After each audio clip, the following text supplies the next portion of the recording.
ભુજમાં મુખ્યમંત્રી ભૂપેન્દ્ર પટેલ સફેદ રણ ધોરડો ખાતે ગુજરાત પ્રવાસન નિગમ લિમિટેડ દ્વારા આયોજિત સાંસ્કૃતિક કાર્યક્રમમાં મુખ્ય અતિથિ તરીકે ઉપસ્થિત રહ્યા હતા.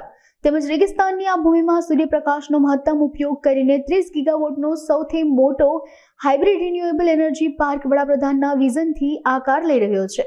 તેમજ આ વર્ષે અમદાવાદ એરપોર્ટથી રણોત્સવ જવા માટે ધોરડો સુધી સીધી વોલ્વો બસ સેવાઓ શરૂ કરાઈ હતી.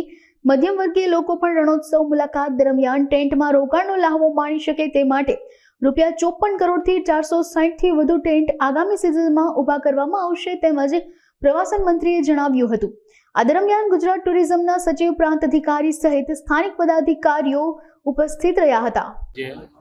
રણોત્સવમાં આજે પૂર્ણિમાના દિવસે સાંસ્કૃતિક કાર્યક્રમ અહીંયા હમણાં જ પૂર્ણ થયો છે.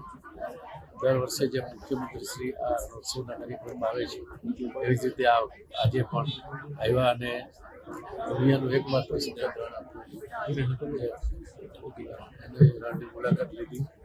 અહીંયા સાંસ્કૃતિક કાર્યક્રમ જે કરવામાં આવ્યો એમાં પણ પૂર્ણ થયો ત્યાં સુધી મુખ્યમંત્રી શ્રી સાંસદ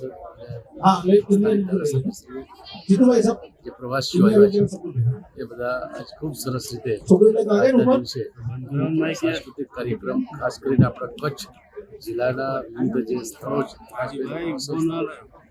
ધાર્મિક હોય હેરિટેજ અન્ય જે સ્થળો છે એની અને સમગ્ર કચ્છનું જે કલ્ચર છે એના માટે ખૂબ સરસ રીતે પ્રસ્તુતિ અહીંયા સાંસ્કૃતિક કાર્યક્રમમાં કરવામાં આવી છે.